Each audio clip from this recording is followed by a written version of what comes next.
Aujourd'hui, après Monsieur Poisson qui nous avait parlé de la candidature de Monsieur Zemmour, j'ai la joie de recevoir Monsieur Corentin Desages qui va nous parler de la candidature de Monsieur Mélenchon. Les candidats se suivent et ne se ressemblent pas. Alors une joie à double titre, d'abord parce que Monsieur Lesage fait partie de ma petite communauté sur Instagram et que pour moi ça veut dire quelque chose que de recevoir un de mes abonnés. Et à ce titre-là, je suis très très très content. La vie est belle, venez nous rejoindre sur Insta, c'est sympa et l'ambiance est chill. Et puis, joie aussi parce que ça permet d'équilibrer le temps de parole sur ma chaîne entre les différentes sensibilités. Donc, toutes les personnes qui se sont plaintes à mes supérieurs vont enfin pouvoir dormir tranquille. Et elles vont mettre plein d'ardeur à partager cette vidéo pour lui donner un maximum de visibilité parce que râler, c'est bien. Être constructif, c'est mieux. Donc, je redis l'idée de cette vidéo. Et il ne s'agit pas de faire la promotion d'un candidat, l'Église n'est pas là pour donner son avis, si tant est d'ailleurs qu'elle en est un. Et moi d'ailleurs, je ne vous donnerai pas le mien, si tant est d'ailleurs que j'en ai un aussi. Il s'agit de s'informer et ça, c'est important. Parce qu'un bon vote, c'est un vote qui est informé et que les chrétiens ont des questions un peu particulières quand il s'agit de politique et qu'on aimerait poser et que parfois on ne retrouve pas dans les médias.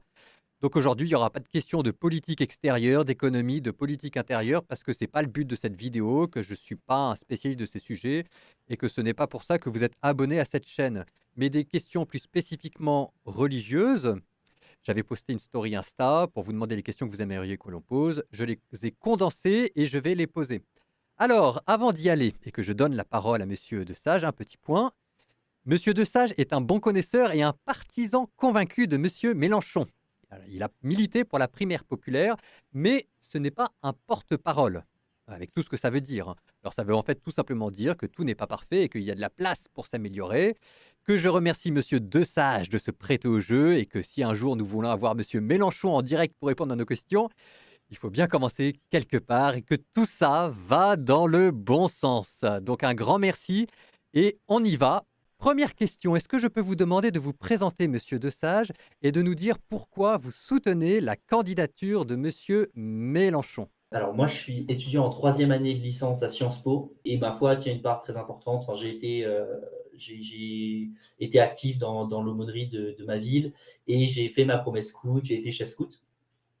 Et pour moi, tout ça est très lié et m'amène à soutenir Jean-Luc Mélenchon pour la présidentielle, l'élection présidentielle de 2022. Enfin, pour moi, il propose un programme de rupture, il propose une rupture sur trois questions, sur les questions sociales, les questions démocratiques et les questions écologiques. Et ces trois questions, pour moi, il y a une urgence. En tant que chrétien, il y a une urgence à ce qu'il y ait une rupture sur ces sujets-là. Pourquoi? Parce que, comme nous le rappellent des fondations comme la Fondation Abbé Pierre et Emmaüs, il y a encore de la misère en France. Il y a encore des gens qui vivent dans la misère, qui vivent avec des coupures d'eau, des coupures d'électricité, sans chauffage en hiver, dans des logements insalubres. Et ça, c'est pas admissible. Et les différents politiques qui sont succédés n'ont pas proposé de solution pour régler ce problème. Jean-Luc Mélenchon a un programme très, très ambitieux. Je vous invite à aller voir. Ça s'appelle l'AEC, l'avenir en commun. C'est un programme très fourni qui a été conçu en 2017 et qui a été mis à jour en 2022 et qui est très ambitieux sur ces questions-là. Sur les questions de démocratie, pareil, encore une fois, il y a quelque chose de très chrétien parce qu'il y a un appel à ce que les citoyens, les individus, les personnes puissent participer aux décisions qui les concernent et ne se voient pas imposer des décisions d'en haut par une intelligence supérieure, mais que ces personnes exercent l'intelligence que Dieu leur a donnée. Alors, Mélenchon ne dira pas ça, mais moi je vais le dire, que ces personnes exercent l'intelligence qu'on leur a donnée pour pouvoir décider de leur propre vie en conscience et évidemment en regardant tout ce qui est scientifique, etc. Et enfin, la crise écologique, même le pape nous le rappelle, il y a une urgence écologique parce que la planète que Dieu nous a confiée, eh ben, on est en train de la massacrer. On le sait, il y a le rapport du GIEC qui est sorti le 28 février qui nous rappelle que c'est incontestable que le réchauffement climatique, que la crise de la biodiversité qu'on traverse actuellement, elle est d'origine humaine. Et ça, c'est un consensus scientifique. Et ben, encore une fois, à part Jean-Luc Mélenchon, il y a quasiment personne qui propose des réformes ambitieuses pour avoir un nouveau rapport au vivant, pour qu'on arrête d'exploiter la terre qu'on a confiée et qu'on nous a confiée et qu'on se mette à en prendre soin. Donc voilà pourquoi je vote pour Jean-Luc Mélenchon pour cette rupture. Alors vous voyez un discours convaincu et bon connaisseur. On va rentrer petit à petit dans le sujet. Vous voyez que je ne vais pas rebondir parce que je vais laisser, Corentin s'exprimer. Quel est le rapport de monsieur Mélenchon à la religion et en particulier à la religion chrétienne? Alors, il faut commencer par préciser que Jean-Luc Mélenchon, comme tous les autres candidats à la présidentielle, n'est pas de tradition chrétienne. Jean-Luc Mélenchon est de tradition républicaine et en ce sens, c'est un défenseur d'une laïcité stricte qui a pour but d'éviter les conflits. L'idée, c'est que en République, si on veut pas que la religion soit une source de conflit, eh bien, il faut que la religion soit une chose privée. C'est-à-dire que l'État n'a pas de religion et qu'on ne peut pas avancer des arguments religieux dans le débat public. On doit avancer des arguments rationnels. Ça, c'est le point de vue de Jean-Luc Mélenchon. Il précise aussi, et c'est extrêmement important pour lui, que la laïcité, c'est aussi garantir la liberté de l'exercice du culte à égalité. C'est-à-dire, on peut avoir une religion, on a le droit. On a le droit de parler de religion. On a le droit de parler de religion dans la rue. Mais attention, à titre privé, pas dans le cadre du débat public. C'est pour ça qu'il défend des mesures comme l'abolition du concordat, c'est-à-dire l'idée que les prêtres sont en partie soumis à l'État, puisqu'en Alsace-Lorraine notamment, en Alsace, je ne sais pas si en Lorraine aussi, mais en Alsace, parce que c'est l'État qui paye le salaire des prêtres, donc lui, il défend l'abolition de ça. Il défend la liberté de culte et la liberté aussi de ne pas croire.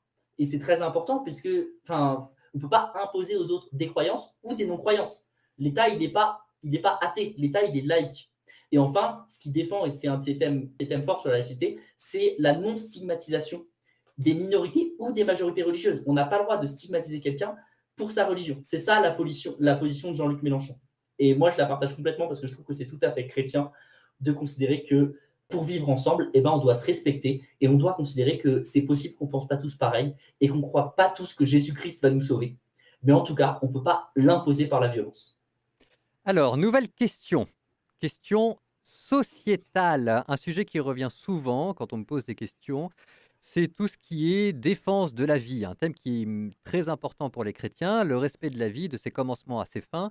Ça veut dire beaucoup de choses, tout ce qui tourne autour de la légalisation de la GPA, de l'allongement du délai d'avortement, de possibles débats autour de l'euthanasie. Probablement que les sujets étant si variés, on n'aura pas le temps de tout les couvrir. Donc, je vous donne la parole. Sur ces sujets-là, qu'est-ce que vous pouvez nous dire, sans aller peut-être dans tous les détails parce qu'il y en a trop, mais quand même, la position de monsieur Mélenchon? Pour moi, c'est une vraie source de conflit et de réflexion personnelle parce que j'ai grandi dans une éducation chrétienne et que pour moi, le respect de la vie, de ses commencements à ses fins est central. Mais il n'empêche que lorsque je me confronte à la société, il y a beaucoup de gens pour qui ce n'est pas le cas. Et Jean-Luc Mélenchon, par exemple, est très favorable à l'euthanasie qu'il appelle. Il dit, parce que pour lui, en fait, c'est une question de liberté. Sur les questions d'euthanasie, d'avortement, c'est une question de liberté. C'est-à-dire, l'idée, c'est que pour pouvoir pleinement vivre, en fait, pour lui, il faut pouvoir être libre aussi de ne pas vivre. Et bon, en ce sens-là, moi, je vais partager un peu son idée, c'est-à-dire l'idée qu'il faut laisser les personnes libres de décider. Parce que sur les questions d'avortement et sur les questions d'euthanasie, si les personnes, elles ont envie de prendre cette décision-là, elles la prendront. Alors la question, c'est nous, comment on fait pour les accompagner, pour qu'elles puissent le faire de la façon la plus saine possible, en se faisant le moins de mal possible, en faisant le moins de mal possible aux autres, et dans le plus grand respect de leur liberté, parce qu'on n'a pas le droit d'imposer à quelqu'un de vivre. C'est lui seul, Dieu lui a donné sa vie, il en est responsable, alors il décide. Il peut décider de prendre la mauvaise décision, mais ça doit être sa décision. Une citation de Jean-Luc Mélenchon, qui reprend de Spinoza, qui résume bien sa pensée sur le sujet, sur l'euthanasie en tout cas. Il dit « La pensée est plus que le corps pensant, mais jamais sans le corps pensant. Et quand le corps ne peut plus penser autrement que dans la douleur, alors c'est lui qui domine la pensée. » Voilà pourquoi il est favorable à l'euthanasie. Moi, je suis plus embêté sur ces questions-là parce qu'évidemment, je considère que même dans la souffrance, on a encore de belles choses à vivre. Mais je pense que, comme je vous l'ai expliqué précédemment pourquoi ça ne m'empêchait pas de soutenir Mélenchon, et je pense que sur cette question-là, eh ben, c'est à nous. Si on veut que les personnes se mettent à glorifier la vie, c'est à nous, chrétiens, de montrer qu'on peut glorifier la vie, que la vie peut être belle, même dans la souffrance, même dans les privations, etc. Mais encore une fois, on ne peut pas l'imposer parce que ça ne marche pas. On a vu au Texas, quand on a voulu limiter l'avortement, quand il y a des gens qui ont voulu limiter l'avortement, non seulement ça soulève des levées de boucliers, en plus, ça rend la position pro-vie, la position de la défense de la vie encore moins audible.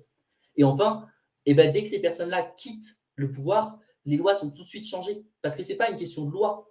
L'État, il est là pour accompagner les choses qui se passent dans la société. Ce n'est pas lui qui décide de la morale. Alors si nous, on veut que les Français valorisent la vie, protègent la vie de ses commencements à ses fins, eh ben, ça ne passe pas forcément par la politique. ça passe par la christianisation de la société, mais dans le bon sens du terme. Un grand merci. Sur ces questions-là, nous allons passer, pardon, à une autre question. Question, toujours de société. Une inquiétude aussi qui revient souvent de la part de chrétiens, c'est les actes antireligieux et antichrétiens en France. Donc en 2019, j'ai pas les nombres pour, 2020-2021, mais en 2019, 1052 actes antichrétiens en France, ce qui fait du christianisme la première religion maltraitée en France. Est-ce que c'est quelque chose que votre candidat porte? Là-dessus, j'ai été vérifié. Ce que c'était que ces 1054 actes antichrétiens. Et en fait, sur ces 1054 actes antichrétiens, il y en a 996 qui sont des actions, parmi lesquelles on peut considérer aussi les menaces de mort et les dégradations irréversibles. Donc en fait, ça dit assez peu de ce que sont vraiment ces actes antichrétiens. Par contre, ce qui est sûr, c'est que la religion chrétienne étant culturellement majoritaire en France et que les édifices de culte catholiques représentant 95% des édifices religieux, en fait, si les chrétiens sont les plus touchés par les actes antichrétiens, enfin anti-religieux, c'est parce que c'est la religion la plus répandue en France. Bon, et puis il faut aussi rajouter quand même, on a aussi, nous les chrétiens, on sait qu'on a un ennemi puissant qui ne veut pas nous laisser répandre notre message. Cet ennemi, ce n'est pas un homme, mais forcément, ça aide pas à avoir des comportements sympathiques. Donc bref, tout ça pour dire que même l'évêque de Lourdes, en 2019, disait que les actes qui visent des édifices catholiques ne sont pas forcément des actes antichrétiens. Parfois, c'est des actes de vandalisme pur, mais qui ne sont pas forcément rattachés à la signification religieuse de l'édifice. Parfois, c'est pour voler des œuvres d'art, tout simplement. Et en fait, sur cette position-là, Jean-Luc Mélenchon, il a deux positions très claires. La première, c'est que toute stigmatisation religieuse est un problème. Que ce soit contre des musulmans, des juifs, des bouddhistes ou des chrétiens, c'est un problème. L'État doit permettre le libre exercice de la foi et la liberté de conscience, de croyance. Et enfin, le deuxième point, c'est que s'il y a aussi beaucoup d'actes antichrétiens, c'est parce que historiquement, la religion chrétienne a été vue comme une autorité qui s'est imposée. Et je pense que ça suscite beaucoup de rejet, notamment dans les groupes politiques qui soutiennent Jean-Luc Mélenchon. L'Église catholique s'est encore vue comme une église de pécheurs. Alors nous, on peut en être fiers parce qu'on sait ce que ça veut dire être pécheur, on sait que ça veut dire être sauvé.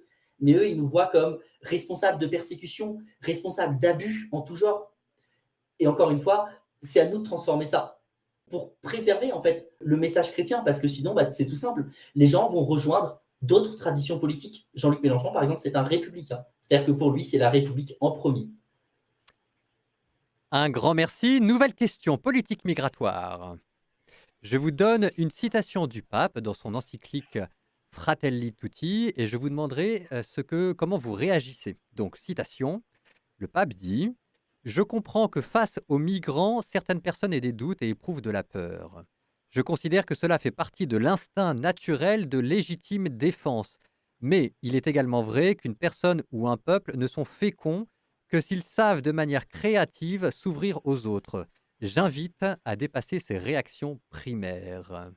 Alors là, c'est beaucoup plus facile parce que pour le coup, moi, je trouve que là, la réaction de Jean-Luc Mélenchon, elle est presque chrétienne. C'est-à-dire on voit en quoi le républicanisme a puisé en partie dans le christianisme pour se construire. Parce que c'est pas pensable, enfin pour moi en tout cas, c'est pas pensable quand je vois des frères humains, des frères enfants de Dieu qui souffrent, qui sont prêts à traverser des océans au péril de leur vie. C'est pas pensable de me dire je vais les laisser, ils doivent se débrouiller. Pourquoi? Pour protéger une nation. Pour moi, ma seule nation, elle se trouve dans les cieux, c'est celle de Dieu. Donc, je me bats pas d'abord pour une nation, je me bats d'abord pour que tous les humains puissent vivre. C'est aussi ça le respect de la vie, de ses commencements à ses fins.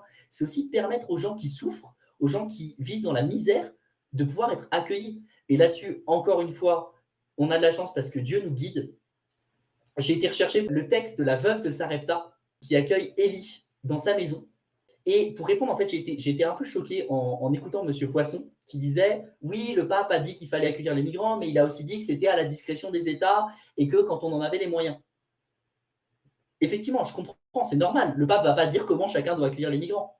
Par contre, ce qui est très clair, c'est qu'en tant que chrétien, Dieu et Jésus et donc Dieu nous dit pas accueille les plus faibles quand tu en as en capacité. Dans le passage de la veuve de Sarepta, on a un très bon exemple d'une veuve qui n'a rien, qui n'a plus qu'une galette de maïs pour elle et son fils. Élie vient la voir et lui dit donne-moi cette galette de maïs, fais-moi à manger, il faut que je mange. Cette femme lui dit mais on va plus rien avoir. Élie lui dit ne t'inquiète pas. Alors la femme fait la galette. Ils n'ont plus rien à manger. Ben, ils n'ont jamais manqué de farine, nous dit l'Évangile. Donc, on peut accueillir les plus faibles et on ne doit pas les accueillir comme des plus faibles, des plus fragiles, mais comme des frères. Et on peut les accueillir même quand on n'a plus rien. Parce que, d'une part, on a confiance dans le fait qu'il y aura toujours assez. Les évangiles nous le montrent suffisamment. Et d'autre part, parce que c'est nos frères humains. Enfin, c'est pas possible de se dire que des gens qui ont le courage de risquer la mort, on va leur dire non, vous devez retourner dans votre pays de misère. Pourquoi? Parce que nous, on a une culture à défendre. Mais enfin, il ne s'agit pas de défendre une culture, il s'agit de défendre la vie. Il s'agit de défendre la vie, c'est le plus élémentaire, de défendre notre humanité. Quel humain ne peut pas donner à manger à son frère, ne peut pas donner un toit à son frère? Et on en a la capacité. On en a la capacité, il s'agit juste d'avoir une politique volontariste. Encore une fois, pour ceux qui veulent voir comment on fait, regardez le plaidoyer de la Fondation Abbé Pierre et de la Fondation Emmaüs, qui sont des associations quand même plutôt chrétiennes, ça va, qui appellent à l'accueil des migrants et qui proposent des politiques d'accueil des migrants. Jean-Luc Mélenchon, sur tout son programme social, il s'est notamment inspiré de ces fondations. Donc, c'est plutôt fiable et encore, c'est une rupture sociale. Ce qu'il propose, c'est une rupture sociale pour mettre fin à la misère, pour enfin mettre en place une politique de solidarité, de charité, en fait, nous on dirait. Ce que propose Jean-Luc Mélenchon, c'est l'idée d'un accueil. Évidemment, c'est une extension du droit d'asile. Il me semble qu'il y a aussi la possibilité de travailler parce qu'il faut savoir qu'actuellement, un migrant, un demandeur d'asile qui fait une demande d'asile ne peut pas travailler. Il n'a pas le droit de travailler tant qu'il n'a pas obtenu sa demande d'asile. Comment il fait pour vivre? Je ne sais pas. Marché noir, misère, etc. Bien sûr, aide des associations. C'est ce que propose Jean-Luc Mélenchon, c'est ça. Si on veut arrêter l'assistanat, il faut mettre en place des politiques d'accueil structurées, avec des centres, avec des politiques d'insertion, avec des politiques de redistribution. On sait le faire, tout ça. Il faut juste avoir envie de le faire. Avant-dernière question. On était dans le pape avec la migration. Je vais rester encore avec lui parce qu'il a écrit une autre encyclique, la fameuse Laudato Si, qui nous parle d'écologie. Alors, il y a de nombreuses personnes qui m'ont dit que je devais poser cette question de l'écologie. Donc, j'ai décidé de la rajouter à la liste. Donc, rapidement, est-ce que vous pouvez nous dire ce que M. Mélenchon compte faire pour l'écologie? Bah, c'est très simple. La première chose, une de ses premières mesures, c'est il propose de mettre en place une règle verte. C'est-à-dire, on n'a pas le droit de prendre plus à la nature que ce qui est nécessaire. Pourquoi? Pour en fait changer notre rapport à la nature. Pendant longtemps, on a considéré la nature comme quelque chose qu'on pouvait exploiter. Mais c'est plus possible ça, on s'en rend bien compte. Donc, il faut se mettre à voir la nature comme quelque chose dont on doit prendre soin. Et d'autre part, une conviction très forte de Jean-Luc Mélenchon et de ses soutiens, c'est que ceux qui souffrent le plus du changement climatique et de la crise de la biodiversité, ce sont les plus fragiles, les plus pauvres. Donc, c'est aussi des politiques vers les plus pauvres. Et ça, le rapport du GIEC, encore une fois, l'a confirmé. Mais alors, il l'a confirmé à l'échelle mondiale, mais ça se visualise aussi à l'échelle française. Ceux qui vont le plus souffrir, c'est ceux qui sont dans des endroits où il va y avoir des inondations, ceux qui sont dans des endroits où il va y avoir des catastrophes naturelles, comme dans la vallée de la Roya, et donc des mesures que propose Jean-Luc Mélenchon. Alors, il y a notamment toute une transition agricole qui est à mener, parce qu'il faut savoir que le deuxième gaz qui est le plus présent dans l'atmosphère, enfin, c'est le méthane, et le méthane, il est principalement produit par l'élevage intensif. Donc, ce qu'il propose, c'est notamment toute une grande transition agricole pour passer d'un modèle agricole intensif à un modèle agricole responsable. L'idée, c'est de dire qu'on va produire peut-être moins, mais on va produire mieux. Et pour ça, comment on fait pour produire moins tout en produisant mieux et toujours avoir à manger? Et bien, notamment, il s'agit de décarner notre alimentation. C'est le premier geste à l'échelle individuelle, l'action la plus efficace pour agir contre le changement climatique. C'est rien comparé à ce qu'on pourrait faire au niveau collectif, mais au niveau individuel, c'est d'abord d'arrêter de manger de la viande, ou du moins d'en manger moins. Passer de un repas par jour de viande à 2 fois par semaine, déjà c'est beaucoup, et à 0, c'est encore mieux. Et donc ça, parce que en fait, la viande, ça occupe beaucoup plus de terres. Des terres pour les bêtes, mais aussi des terres pour produire la nourriture pour les bêtes.